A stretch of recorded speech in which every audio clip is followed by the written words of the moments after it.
Celebrating 60 years, this annual conference marks a major milestone in the 62-year history of the nation's largest and oldest mayor's organization. And I'm honored to be standing before you here today as your president, so thank you for that privilege.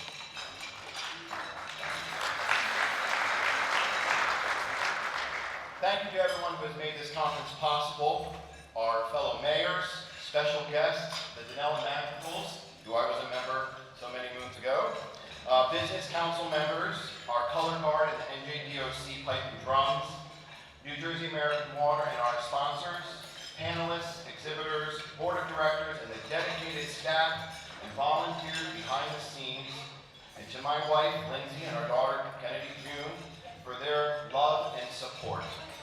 I just want to note, Lindsay supported me as I ran for mayor, and we all know our spouses do that, stood by me through the late nights and early mornings, and now she has graciously allowed me to attend and lead a conference full of mayors enthusiastically talking about sewer utilities and capital bonding. You know, the real sexy stuff. So thank you, that's true love.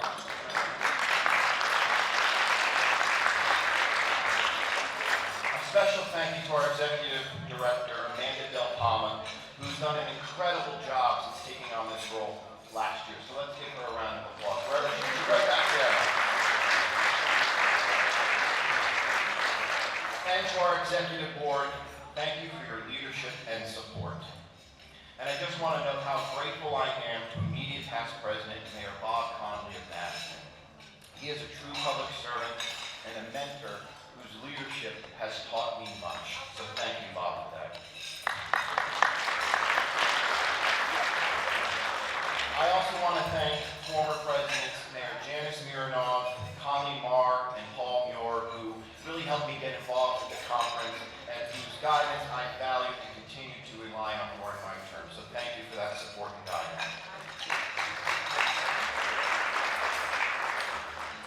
Thanks to the hard work of the executive board, board of directors, and the conference staff, we have gone from operating in the red just a few years ago to exceeding our financial goals and running solidly in the black.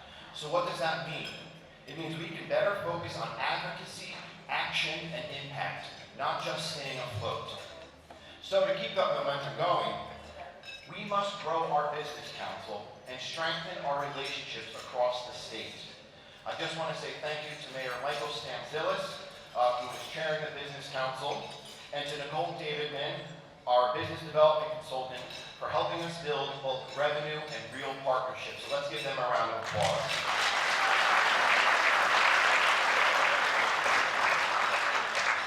Thanks to our partner in the League of Municipalities, the collaboration has been great in advancing key goals and our shared goals, so thank you to them as well. And congratulations again to last night's award recipients. We thank them for their service to our great state. And before I get to this year's agenda, I want to recognize Mary Zajac for her many years of service as our operations manager. Mary, we're going to miss you, and we wish you all the best in your retirement. You're always going to be part of the NJCM family. So Mary, where are you? Can you please stand up? Oh, she's working, of course. Right until the last day, she's always working. Thank you. I'm proud to be serving in my second term as the mayor of Dunellen, my hometown. Following 9 years on the Borough Council, that's 15 years working alongside my neighbors. Throughout that time, I've learned that leadership is strongest when it's rooted in a common purpose. When I think about what first pushed me into public service, I think about my grandfather, my pop-up market freak. He's the one who told me, Jay, if you want to see change, you have to be a part of making that change. Funny enough, we didn't always see eye to eye on politics. I'm an R, he was a D. But he believed in public service, in stepping up, and being a part of the solution. And that is exactly what being mayor is all about. It's that lesson about taking responsibility and working for the better good of others. And that's a lesson I've always carried with me, and I know we all carry with us as public servants.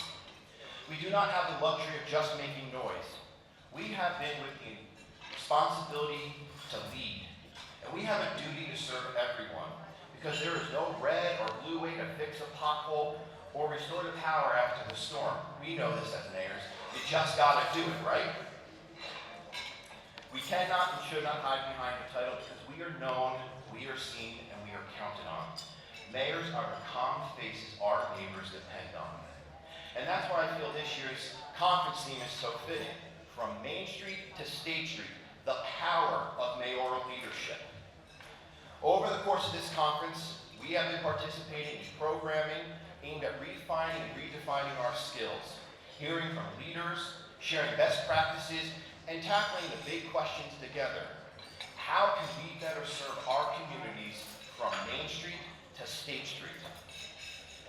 This conference will certainly commemorate past milestones, but it's also about launching into action today. We are reigniting this organization's mission and positioning it to further advocate on behalf of our towns and our residents. So let's talk about where we're headed for the year ahead. First, energy receipts tax. These funds were meant for our towns, and we need a long-term plan to ensure the state returns those funds as the law intends. Yes.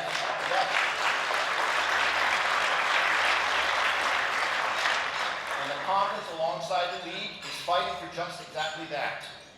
We are working to secure immediate stopgap funding and develop a comprehensive plan for full funding over time. We plan to send a letter to the legislative leadership outlining our position, and we've launched a mayor's pledge to build momentum behind this effort. This pledge will be active throughout the conference, and I encourage you, in fact, I plead with you to sign on and show your support. Second, affordable housing. We all want our communities to be a place where young people can build their lives, families can thrive, and seniors can stay close to the people and the places they love the most. But it must be done right. Smart, sustainable, and grounded in regional planning and responsible growth. We know with the current obligations and the looming real regulations, many municipalities are at risk for meeting those obligations. We must work together to ensure any new rules are practical, achievable, and simply do not create contradictions that only make implementation harder on us as municipalities. Third, New Jersey transit and infrastructure. Many of our towns are home to infrastructure that requires meaningful investments to maintain and modernize. We shouldn't remain silent on this issue as an organization. We should work collectively to share our issues and needs with the state legislature and our congressional delegation, because it will take federal dollars too. And then expect results. Fourth, engagement with the state plan. This plan will shape New Jersey's future and impact everything we do. This June, we will partner with the New Jersey Office of Planning and the Rutgers-Blaustein School to brief mayors, gather feedback, and prepare for the revised draft expected this summer. Then, starting in September, we must show up to these hearings to ensure our voices are heard before the plan is finalized in December of this year. The state plan will be one of the most important issues we might take on this year. It affects everything we do as an organization and within our communities. I had to add a fifth one because we just had breaking news yesterday from the Treasury, who let us know that the state's health benefits plan is financially unstable. Music to our ears? Kidding, right? We will need to be prepared as an organization to ensure we maintain quality and affordable health care for our public workers, as we all know they rightfully deserve, while also keeping the taxpayer at the forefront of our minds. But that is going to be a big issue we need to tackle again this year. So you're probably wondering, how do we plan to do this? Well, there's a few strategies in place to help us prioritize these goals. I'm excited to announce a new role in our advocacy efforts, the Legislative Relations and Municipal Advocacy Liaison. And I have asked Mayor Janice Mironov to take it on. So thank you, Mayor.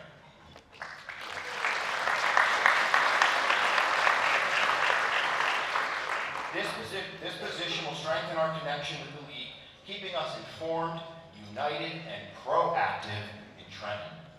This liaison will support the President, legislative committee chairs, and mayors across the state by coordinating testimony, drafting resolutions, and helping us shape strategy on key issues. To sharpen our focus, the Legislative Committee will now include subcommittees dedicated to key policy areas. In the coming weeks, our Legislative Committee chairs and I will share more details also on how you can get involved, and we really implore you to get involved. This is going to be a collective effort. And because all of this starts with connections and relationships, we will also be launching the Membership Engagement Committee, who will keep our network strong and our members engaged, so every mayor in New Jersey knows they are not in this alone. So as we move forward into this next chapter, here's what I'm asking of you as partners.